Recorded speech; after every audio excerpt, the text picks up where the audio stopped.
오늘 이렇게 2부 예배에 나오신 모든 분들에게 하나님의 은혜와 복이, 하나님의 평강이 충만하게 임하게 되길 주님의 이름으로 간절히 축원드립니다. 여러분들이 한번 대답해 보시기 바랍니다.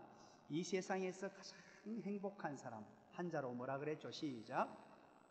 그렇죠. 이 세상에서 가장 행복한 사람 나입니다. 그러면 두 자로는 뭐라 그러죠? 시작. 뭐라고요? 시작. 따라서 해보면 또 나. 두 자로. 그러면 세 자로는요? 시작. 역시나. 네 자로는요? 그렇죠. 그래도 나. 다섯 자로는요?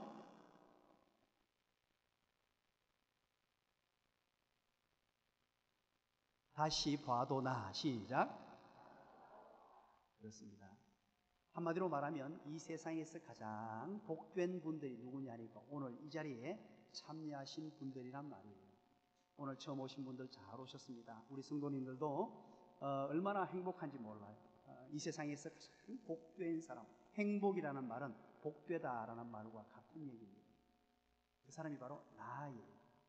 그런데 여러분, 이렇게 복된 사람으로 살아가야 하는데 이 세상을 살펴보면 그렇게 녹록치 않습니다. 우리를 힘들게 만들고 어렵게 만들며 좌절하게 만들고 절망의 수렁 속으로 빠져들게 만드는 요인들이 참 많습니다. 심리학자 가운데 나폴레온 힐이라는 사람이 있어요. 나폴레온 힐.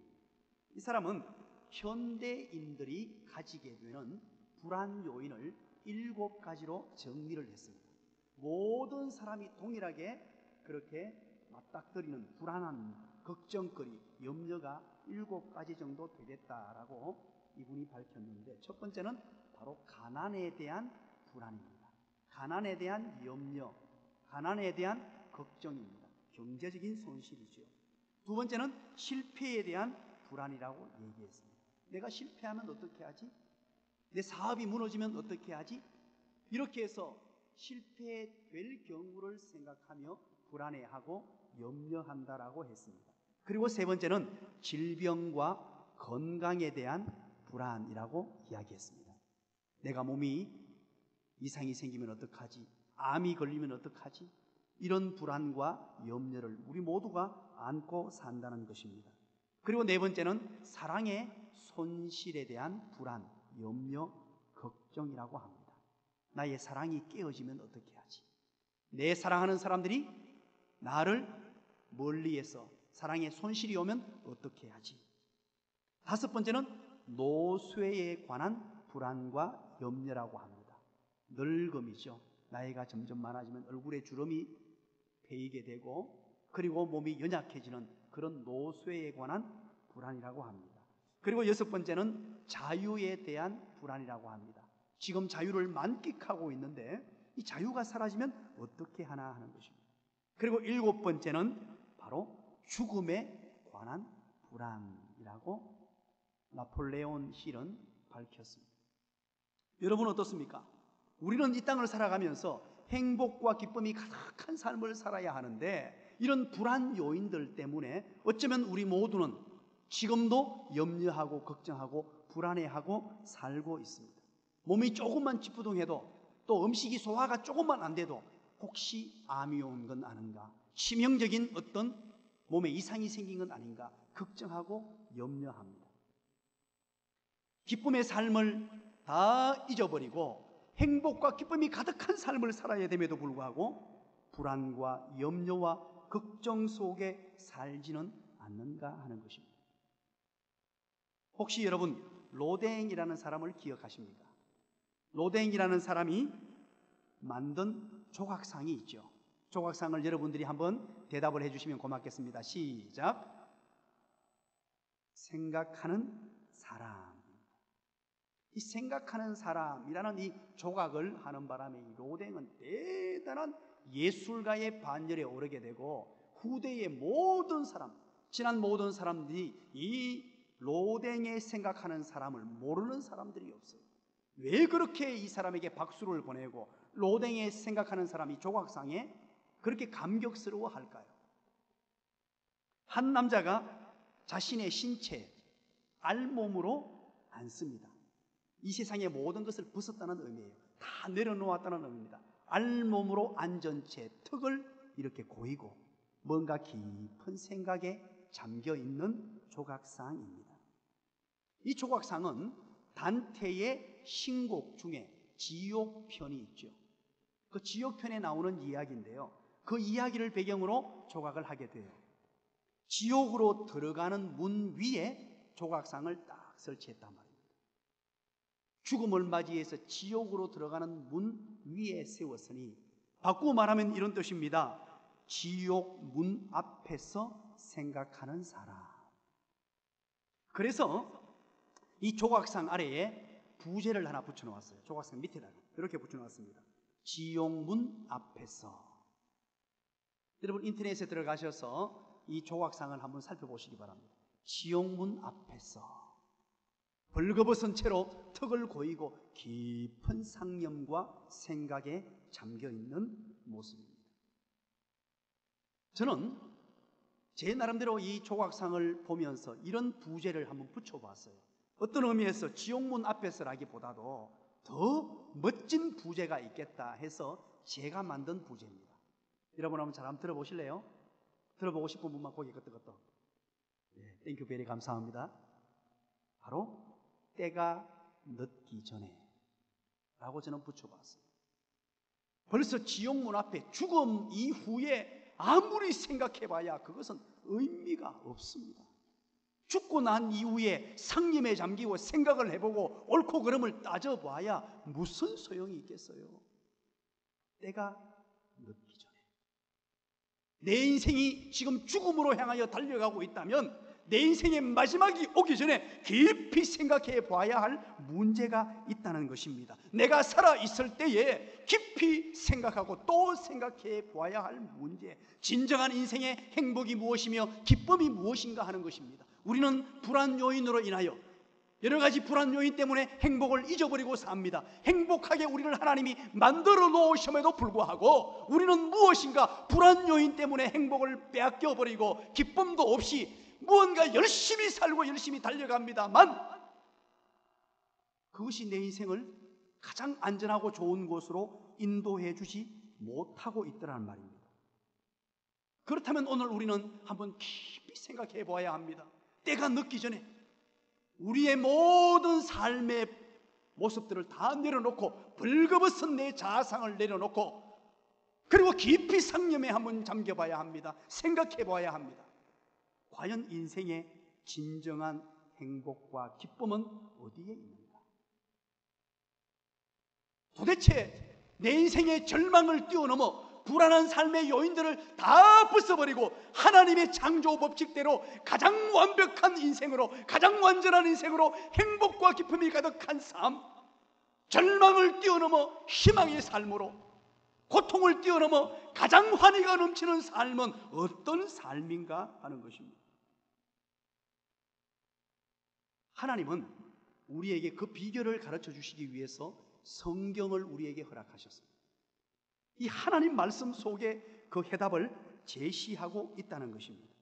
내가 알지 못했던 인생, 내가 생각하지 못한 세계, 내가 깨닫지 못했던 진리, 참다운 인생의 환희와 기쁨, 인생으로서의 올바른 목적과 나아갈 방향, 이 모든 것들을 하나님의 말씀은 우리에게 제시해주고 있습니다. 자, 우리 교인들은 이제 알 건데요, 제가 여러분들에게 가르쳐드려서 한번 대답을 해주시기 바랍니다. 깨하고 소금하고 합치면 뭐라 그랬죠? 시작. 대답을 좀 크게 해주셔야지. 깨하고 소금하고 합치면 시작. 땡큐 베리 감사합니다. 깨소금이라 그랬죠. 그러면 깨하고 설탕하고 합치면 뭐라 그랬죠? 시작. 성가대원들 잘하시는데요. 성가대원들 다 돼갔어요. 깨하고 설탕하고 합치면 시작. 따라서 합니다. 깨달음. 깨달합니다. 사랑하는 여러분, 깨달음이 있어야 돼요. 정말 중요합니다. 사람이요, 수많은 학문을 하고 수많은 사람을 만나며 이렇게 인생을 살아가는데 깨달음이 없으면 그 많은 지식과 학문이 무슨 소용이 있겠어요? 내 앞에 행복이 다가와 있어도 깨달음이 없으면 그것은 남의 일이 되는 것이에요. 오늘 이 시간 깨달음이 있어야 됩니다. 한 남자가 약국에 들어갔습니다. 약국에 들어가서 건장한 남자입니다.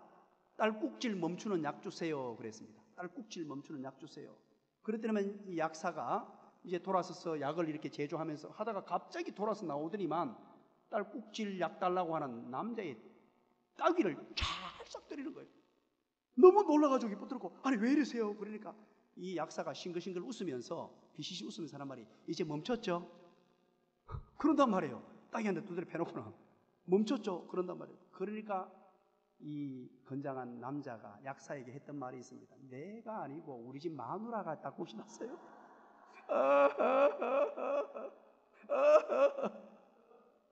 사랑하는 여러분, 잘못 알면 이런 피해를 입게 되고요. 나뿐만 아니고 다른 사람도 불행의 늪으로 빠뜨리게 만듭니다.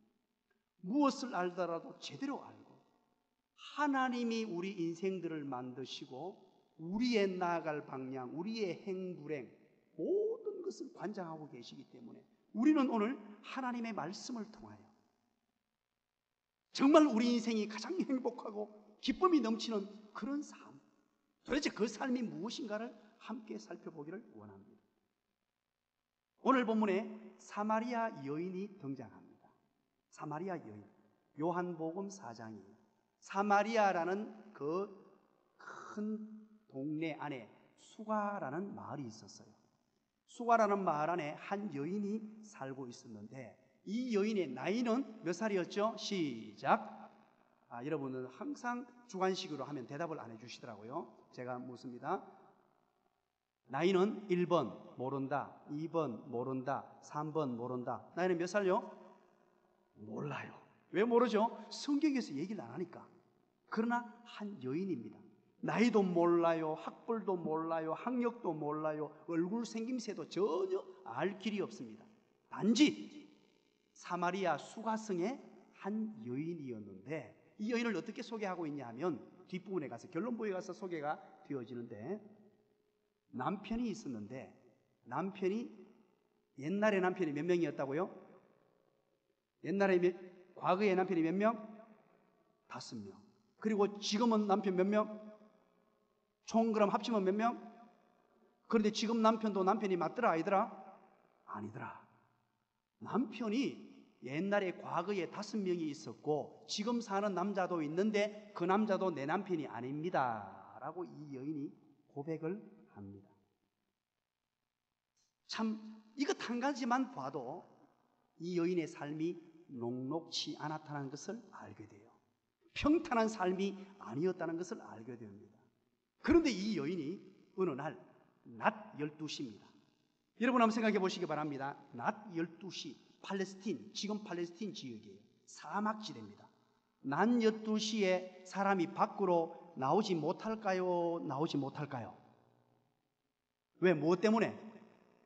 태양빛이 쫙 은근히 쬐어요. 밖에 사람이 아무도 나오지 않는 그런 시간입니다.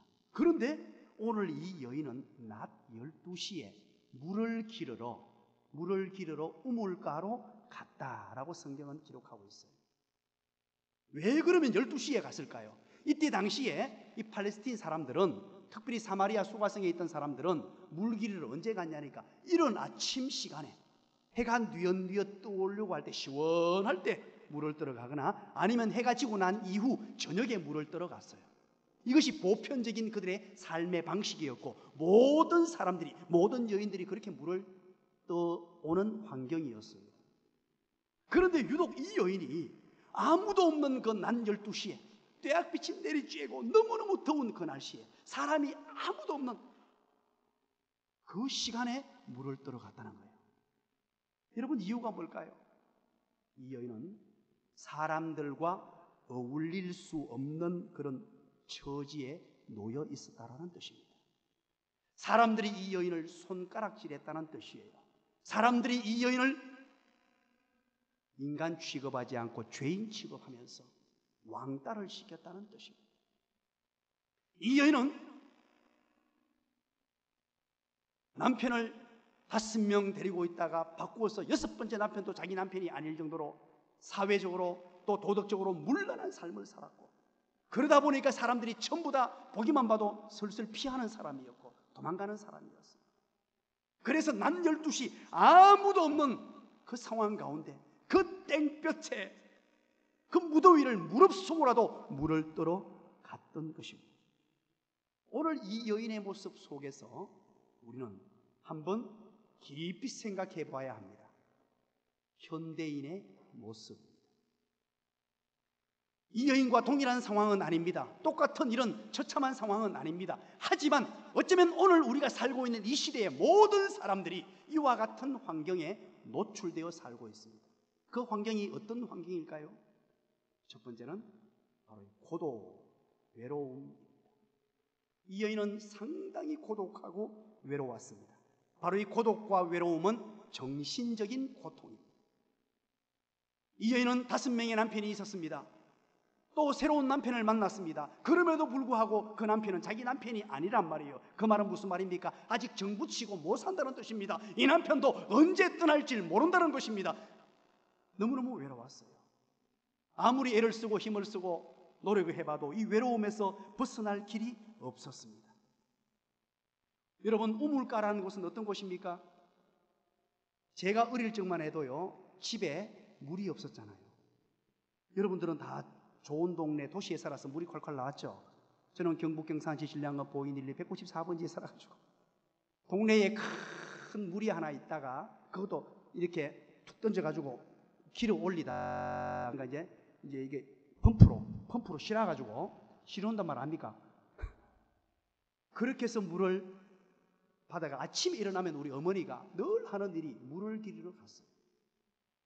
그런데 참 재미있는 현상은 제가 어린 시절에 엄마를 따라서 새벽에 물 기르는 데 따라가 보면요, 거기 모여가지고 여자분들이 아낙네들이요 깔깔꼴꼴 껄껄거리고 재밌게 놀았어요.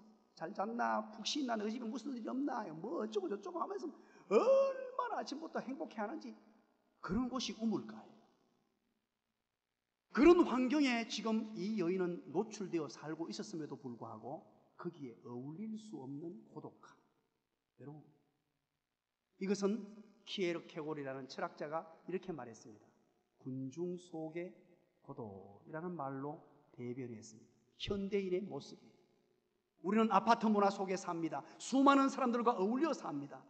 그러나 앞집 옆집 사람하고도 지금 터놓고 얘기할 수 있는 환경이 아닙니다. 군중 속의 고독이요, 수많은 사람과 어울려 삽니다만 외로움 속에 살고 있다는 것입니다. 바로 이 여인의 모습이 오늘날 우리 현대인의 모습과도 흡사하다는 거예요. 미국의 심리학자가 7,000명을 대상으로 9년간 조사를 했습니다. 인간의 수명을 단축시키는 요인이 무엇인가 하는 것이에요. 인간의 수명을 길게 하기 위해서 인간의 수명을 무엇이 단축하는가, 그렇게 조사를 했습니다. 우리가 흔히 생각하기는 인간의 수명을 단축시키는 것은 술, 담배, 음식, 불규칙한 생활 습관 이런 악조건이라고 생각을 하는데, 어떤 발표를 했냐니까 그런 것도 있지만 그것은 아주 미미하고 인간의 수명을 단축시키는 가장 중요한 요인이 있다. 그게 뭐냐? 고독이라고 발표했어요. 사람이 외로워지면, 고독해지면 살 수 없는 존재라는 것입니다. 우리 연세 드신 어른들은 다 아실 겁니다만 우리 젊은이들은 잘 모르는 분입니다. 마릴린 먼로라고 이런 걸 혹시 기억하십니까? 안다면 고개 끄덕끄덕. 와, 김대희 집사님이 시계 흔들거리시네. 마릴린 먼로라는 사람이 있어요. 이 사람은요, 이 세상의 모든 여인들이 부러워하는 모든 것을 다 가진 여인이었어요. 사진으로 봐서 여러분 알겠습니다만 얼마나 아름다워요. 미와 인기와 또 돈, 명예, 모든 것을 다 누린 사람이에요. 이가 가진 돈이 얼마인 줄 아십니까? 그가 가진 돈이 2억 불이었어요. 2억 불 그러니까 별로 감동이 안 되는 모양이죠. 우리 돈으로 환산합니다. 2천억. 놀라주셔서 고맙습니다. 역시 우리 찬양팀들. 이야, 대단한 여인이잖아요. 엄청난 여인입니다. 그런데 이 세계 제1의 여배우가 자신은 모든 사람들 중에 제일 불쌍하고 가련한 사람이다라고 한탄하면서 스스로 수면제를 과다 습득하고 자살합니다. 그 자살했던 그의 나이가 36 나이였어요. 외로워 못 살겠어요. 남편을 몇 사람을 바꾸었습니다. 이 여인도 마릴린 몰로 바꾸어보고 바꾸어봤어요. 돈을 가질 만큼 가져봤어요. 인기를 얻을 만큼 얻어봤어요. 전 세계 남자들의 흠모의 대상이 되어보기도 했어요. 저 빼고. 그런데 가장 불쌍하고 가련한 사람이라고 외로워 못 살겠다라 그러고 죽어버렸어요. 기가 막히지 않습니까, 여러분? 이 고독, 죽음에 이르는 병, 고독. 혹시 여러분 다이애나라는 사람을 기억하십니까? 다이애나 황세자비입니다. 영국에서 아주 유명한 황세자비였고 영국뿐만 아니고 전 세계가 이 여인을 주목했더랬죠. 1997년 8월 31일 날 이 여인은 새벽 4시에 벤처 차량을 타고 가다가 프랑스 파리에서 죽게 됩니다. 이 여인도 공교롭게도 36세 죽게 돼요. 36세. 그리고 며칠 뒤인 9월 6일 날 장례식을 치르는데 전 세계가 이 여인의 장례식을 생중계를 했습니다. 그 정도로 대단한 여인이었다는 말입니다. 엄청난 여인이었어요. 이 다이애나는 유치원 보모로 있다가 20살에 찰스 황세자를 만나서 결혼하게 되고 영국 황실의 안주인이 됩니다. 그러면서 이 여인이 입는 옷은요, 늘 신문, TV에 일면에 노출이 됩니다. 그래서 이 여인이 한번 입었다 그러면 그 다음날 모든 사람들이 따라 입었어요. 패션 리더의 역할을 하게 되기도 합니다. 그런데 이 여인이 1996년도에 이혼을 하게 되고 97년에 죽음을 맞이합니다. 그런데 알고 봤더니만 이 여인은 그 젊은 나이에 5번이나 자살을 하려고 했어요. 스스로 목숨을 끊으려고 5번씩이나 했던 여인입니다. 여러분 한번 보십시오. 영국 황실이 주는 권력은 어떻습니까? 전 세계 최고입니다. 그 많은 재물들, 물질들, 돈, 쓸 수도 없을 만큼 많은 재물이었습니다. 왕세자비라는 어마어마한 명성과 인기, 명예를 얻었던 여인입니다. 그런데 이 여인도 고독에서 헤어나오지를 못했습니다. 이 고독이 죽음에 이르는 병이 되어 이 여인 또한 슬슬이 죽어갔습니다. 오늘날 이 시대도 마찬가지입니다. 수많은 사람들과 함께 어울려 있습니다만 진정한 마음의 행복을 누릴 수 없는 것은 이 고독감, 외로움 때문입니다. 마음의 빈 구멍 때문이에요. 또 한 가지는 오늘 이 사마리아 여인은 바로 사랑의 굶주림을 가지고 있었습니다. 남편을 5번이나 바꾸고 6번째 남편과 함께 살고 있었습니다. 그럼에도 불구하고 아무리 바꾸어봐도 이 사랑을 쟁취하고 또 얻고 싶었지만 사랑을 얻을 수가 없었고 이 사랑의 갈증은 끊이질 않았습니다. 근본적인 이유, 채워지지 않는 사랑이었습니다. 사람으로부터 찾을 수 없는 이 사랑, 아무리 애를 쓰고 아무리 힘을 쓰고 노력해봐도 되지 않는 이 사랑의 갈증입니다. 사랑의 굶주림입니다. 오늘날 우리도 마찬가지죠. 사랑받지 못하고 자란 사람들 때문에 얼마나 이 사회가 심각해지고 있습니까? 사랑받고 싶어 사랑을 찾아 사랑을 갈구하여 온갖 방을 다 찾습니다. 노래방을 찾고 유리방을 찾고 방이란 방은 다 찾아봅니다. 그렇게 방을 찾아봐도 심지어 요즘에는 키스방도 있답니다. 찾아보고 또 찾아봐도 그 방에서는 우리에게 이 사랑의 굶주림을 해소시켜주지 못하더라는 거예요. 사랑의 굶주림. 그리고 여러분, 고독과 외로움, 사랑의 굶주림보다 더 심각했던 것이 바로 근본적인 문제였어요. 그것이 세 번째, 바로 영적인 갈증이었습니다. 영적 갈증에서부터 찾아오는 것이 바로 고독과 외로움이요, 사랑의 굶주림이란 말입니다. 영적 갈증이었습니다. 뭔가 내면 속 깊은 곳에서부터 갈구하는 마음이 있어요. 찾고 싶은 마음이 있습니다. 뭔가가 채워지면 내 인생에 환희가 있고 행복이 있을 것 같은데 나는 뭔지 모르겠어요. 그래서 이곳저곳 찾아봤습니다. 외로움을 달래보고 사랑의 굶주림을 달래보려고 애쓰고 힘을 써보고 노력해봤어요. 그러나 채워지지 않는 이 영적 갈증, 쾌락으로도 채워지지 않습니다. 세상의 명예로도, 세상의 물질로도, 세상의 그 어떤 것으로도 채워지지 않는 이 영적 공허함, 영적 갈증, 채우려고 하면 더 갈증이 심해지고 애쓰면 애쓸수록 더 깊은 늪으로 빠져드는 우리의 모습들, 이것이 바로 현대인의 모습이라는 것입니다. 현대인들은 너무나 이 사마리아 여인과 흡사합니다.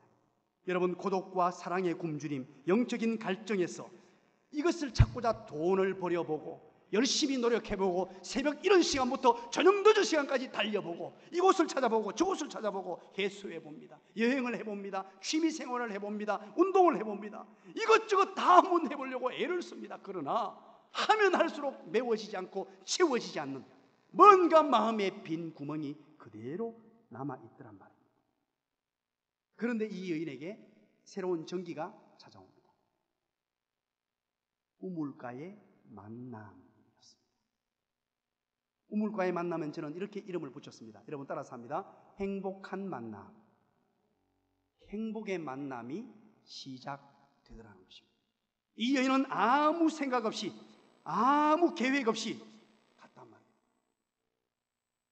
칼리퍼 왕이라는 사람이 있습니다. 스페인 사라산 제국의 대단한 왕인데, 이 칼리퍼 왕이 늘 옆에서 임금이, 왕이 스트레스를 받고 힘들 때마다 제담가가 옆에 딱 붙어가지고 스트레스를 풀어줬어요. 재미있는 얘기로, 때로는 모습으로 스트레스를 늘 풀어줬습니다.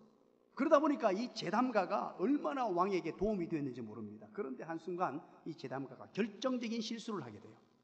그래서 어쩔 수 없이 왕도 법에 따라서 사형 언도를 내립니다. 죽게 된단 말이에요. 그런데 왕이 너무 안타까운 마음이었지만 어쩔 수 없어요. 그래서 그동안 너무너무 자기를 기쁘게 해줬기 때문에 한 가지 특혜를 줍니다. 이제 사형은 어쩔 수 없고, 하지만 죽는 방법은 네가 선택해라. 죽는 방법은 네가 선택해라. 그렇게 선택을 하게 만듭니다. 그랬더니만 이 제담가가, 오 은혜로우신 왕이시여, 감사합니다. 감사합니다. 죽는 방법을 택했습니다. 고민하고 근심한 끝에 죽는 방법은 늙어서 죽겠습니다. 탁월하죠? 늙어서 죽겠습니다. 가장 좋은 방법인 것 같아요. 제가 봐도. 사랑하는 여러분, 죽을 수밖에 없는 상황과 순간, 죽음은 절망의 끝입니다. 인생의 최고의 절망은 죽음입니다. 여러분, 그 절망의 상황 속에서도 살아갈 방법이 있다는 말. 인간의 지혜로도 이렇게 생명을 연장시킬 수 있다면 이 하나님의 말씀, 그 말씀이 뭐냐? 바로 오늘 행복한 만남에서 시작된단 말이에요. 우물가의 만남, 행복한 만남. 이 여인은 물을 기르러 단순히 나갔어요. 어떤 계획을 가지고 간 것도 아니었습니다. 의도를 가지고 간 것도 아니었어요. 그렇게 나갔는데도 불구하고 그곳에서 인생의 대변혁, 역전이 되는 만남이 주어져요. 예수님을 그곳에서 만난 거예요. 기가 막히네. 여러분, 이 이야기는 제가 우리 교인들한테 한 2번 정도 한 것 같은데 꼭 필요해서 한 번 더 얘기합니다. 잘 한번 들어보십시오. 미국에 엄청난 부자가 있었습니다. 이 미국의 엄청난 부자인데, 이 미국의 부자는요 일반인들의 부자와는 다르답니다. 땅덩이가 넓어가지고 저택을 지어놓고 만들고 잔디밭을 만들고요, 심지어 골프장까지 있대요. 집안에 어마어마한 부자였는데 거기에 골프장도 있고 호수도 만들어 놓고, 그래서 거기에 이제 사람들을 초대했답니다. 파티를 연다. 그리고 가든 파티를 연다고 잔디밭에서 쫙 의자를 깔고 파티를 하는데, 이 부자가 자기의 부를 한번 과시하기 위해서, 부를 한번 과시하고 싶어서 이제 사람들에게 이야기합니다.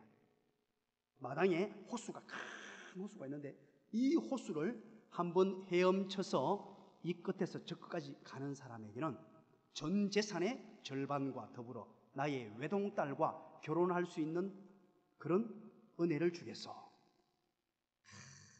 우리 청년들 감동 안 됩니까? 이야, 그런데 사람들이 우와 하고 박수를 쳤습니다. 그리고 봤더니만 그 마당 저택의 큰 호수 안에 뭘 키우고 있었다니까? 악어를 키우고 있었던 거예요. 악어 떼들이 우글우글 하니까 이게 누가 들어가요? 그런데 이제 아무도 못 들어가겠다고 생각하고 자기 부도 과시하고 하려고 그런 숙제를 낸 건데, 갑자기 그러고 있는데 우리 잘생긴 세봉이 같은 청년이 물속으로 펑 하고 뛰어드는 거예요. 그리고 사람들이 우와 하고 순간 놀라면서 같이 따라가면서 박수를 치면서 하는데, 이야, 악어떼 사이를 휘집고 막 헤엄쳐서 가는데, 여러분 살았을까요? 끝까지 간 거예요.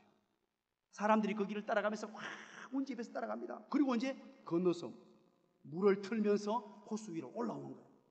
딱 올라왔을 때에 많은 사람들이 박수를 치면서 환호합니다. 대단하다고 하니까 이 저택의 주인이 굉장히 당황스럽고 놀라가지고, 아니 어떻게 이걸 건널 수 있었냐고, 건널 생각을 했냐고. 그러니까 옷을 펴면서 얼굴을 쳐다보면서 큰 소리로 말하랍니다. 어떤 놈이 떠밀었어? 그러더랍니다.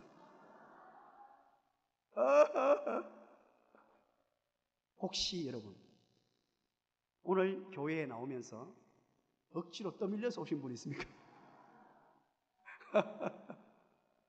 가기 싫은데 한번 가달라고 밥도 사주고 차도 사주고 전화도 하고 오늘 꼭 한번 가줘야 된다, 우리 교회 잔치한다 그러고, 그래서 억지로 떠밀려 오신 분 혹시 있더라도 모른 체 하세요. 그런데 여러분, 이 여인도 마찬가지였어요. 이 여인도 전혀 의도되지 않게 그냥 떠밀려서 그곳에 갔어요. 환경에 무슨 어떤 기대를 가지고 간 것도 아닙니다. 뭔가 내 인생에 변화가 올 것이다, 행복이 찾아올 것이다, 그런 기대를 안고 간 것이 아니었어요. 그냥 우물가로 갔어요. 그런데 이 만남이 정말로 어마어마한 만남이 되었어요.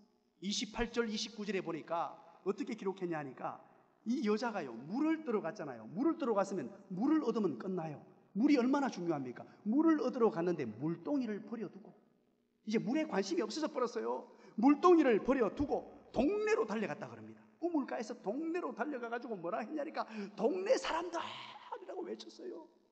내가 대단한 분을 만났습니다.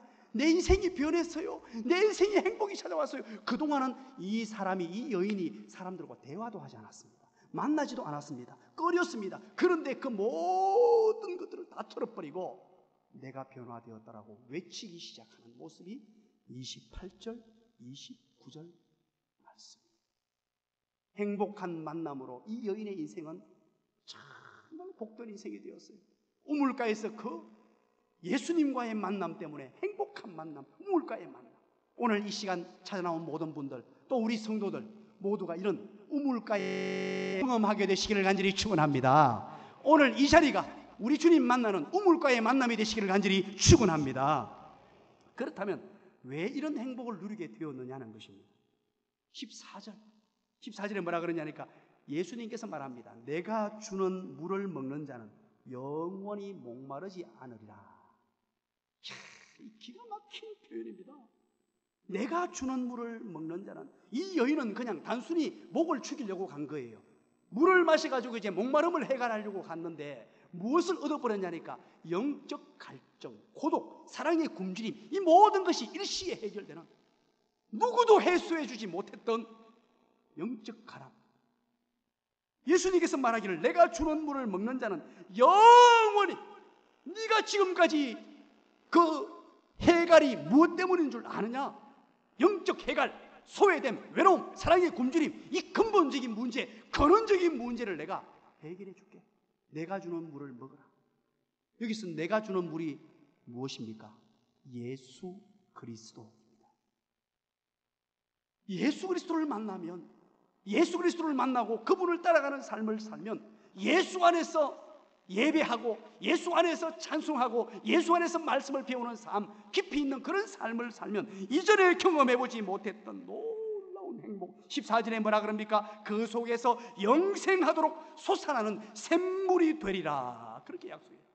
샘물이 콸콸콸콸콸 솟아오르는데, 예수와 만나서 행복한 만남이 이루어진 이후부터는 그동안 갈증을 느끼고 영적 갈증, 사랑의 굶주림, 소외, 외로움 속에 허덕이며 세상 무엇으로도 채워지지 못했던 분들이, 그 부분들이 콸콸콸콸콸 쏟아져 나온다.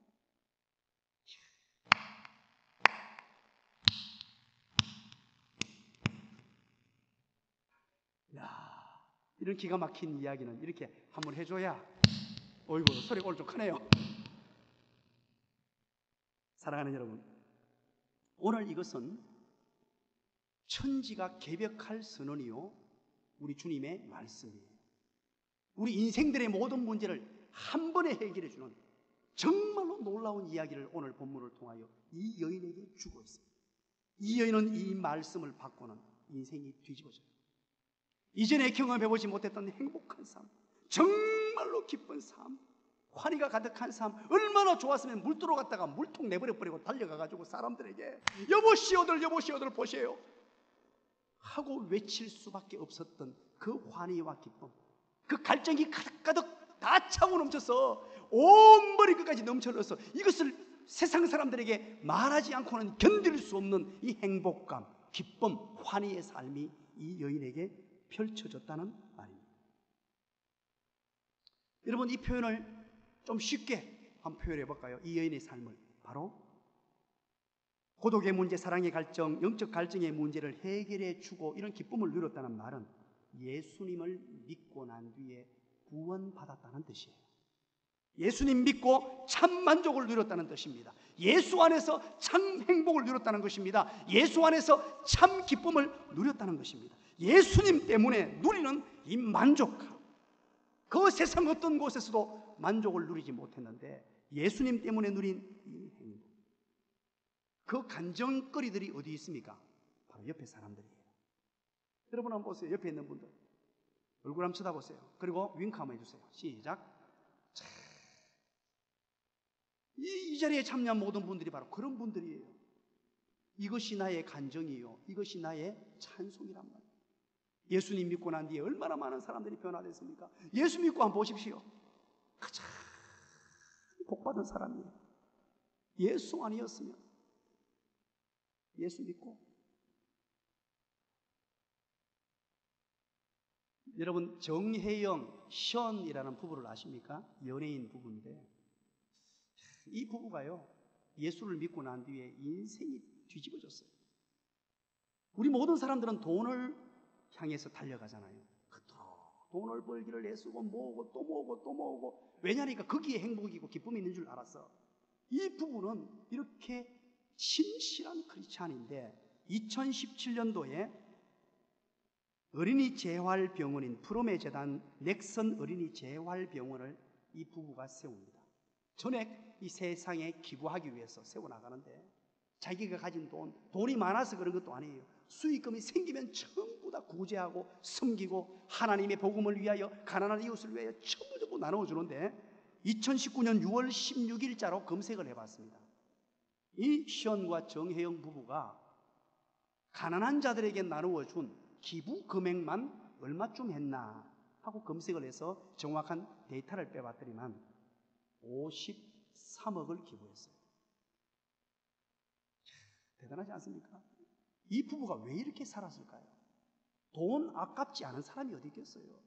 이 부분들은 진정한 행복의 가치를 알았던 거예요.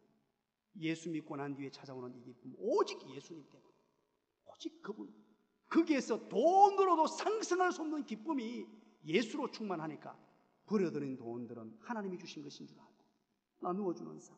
여러분, 혹시 가수 이성철이라고 압니까? 희야 하면 우리 어릴 적에 얼마나 많이 고함을 질렀습니까? 노래를 정말 잘했죠. 그런데 이 이성철이라는 가수는 여러분이 잘 아시다시피 마약으로 찌들었고 노래는 잘했는데 인생이 좋지 않은 사람으로 알려져 있었어요. 그런데 이가 얼마 전에 결혼을 합니다. 옆에 있는 그 여인이 지금 부인이에요. 부인 만난 것만 해도 감사한데 이 부인이 그렇게 예수를 잘 믿는 분이었어요. 정말 예수 잘 믿는 분을 만나고 난 이후에 이 부인 때문에 예수님을 알게 됐어요. 그리고 나서 이 이성철이라는 사람의 인생이 대역전이 일어납니다. 이전과는 이미지가 완전히 확연하게 바뀌어버렸어요. 예수님 때문에. 입가에 미소가 번지며 가난한 사람을 섬기고 하나님을 섬기며 모든 세상의 좋은 일을 다 하기 시작하고, 이제 35주년 가수 데뷔가 됐는데 33주년에 벌써 아프리카 차드에 10개 학교를 무상으로 자기가 짓겠다, 이런 선한 사업에 자기의 삶을 바치겠다라고 선언했습니다. 왜? 무엇 때문에? 예수님 때문에. 이후에 이 기쁨, 이 행복, 주체할 수 없는 이 만족감 때문에 그렇게 살기로 다짐했어요. 이외에도 여러분, 하이라 최수종 부부를 여러분 기억하십니까? 이외에도 여러분, 차시성을 가진 우리 탤런트를 기억하십니까? 수도 없어요. 왜 여러분 제가 연예인을 소개하냐니까, 우리 교인들을 소개해봐야 여러분 별로 감동이 없었어. 우리 교인들은 100% 그런 분들이고, 주변의 사람들이 얼마나 이런 분들이 많은지 몰라. 예수 믿고 나면 기가 막힌, 상상할 수 없을 그런 행복감을 누리고 만족감을 누리는 삶을 살게 되었단 말이에요. 그리고 또 한 가지입니다. 16절을 보십시오. 예수님께서 말씀하십니다. 가서 네 남편을 불러오라 그러죠. 네 남편을 불러오라. 자, 여러분, 이 여인에게 왜 예수님께서 네 남편을 불러오라고 했을까요? 이 예수님께서 이 사정을 다 알고 있었습니다. 이 여인이 이전에 5명의 남편이 있었고 지금 남편도 지 남편이 아니라는 걸 알고 있었어요. 그럼에도 불구하고 알고 있는 예수님께서 왜 이런 질문을 던졌습니까? 예수님의 의도가 있었어요. 첫 번째 의도는 뭐냐니까, 나는 너에 대해서 모든 것을, 너를 이미 다 알고 있다라는 뜻이에요. 너의 아픔, 너의 상처, 너의 고독, 너의 사랑의 굶주림, 너의 영적 갈증, 이 세상의 모든 건 내가 너 다 알고 있다. 주님이 그냥 그거 알고 네 남편을 불러오라. 오늘도 마찬가지입니다. 우리는 누구에게도 말한 적이 없는 그 과거의 아픔, 현재 겪고 있는 슬픔, 눈물, 남 모르는 고통, 이 모든 걸 우리 주님이 알고 계세요.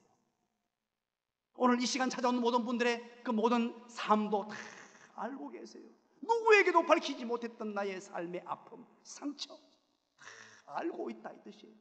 또 그런가 하면 한 가지는 뭐냐니까, 그것을, 너의 아픔과 상처와 속에 든 모든 것들을 다 이야기하라는 거예요. 털어놓으라는 것입니다. 가서 네 남편을 불러오라, 이 말은 다 얘기하라는 거예요.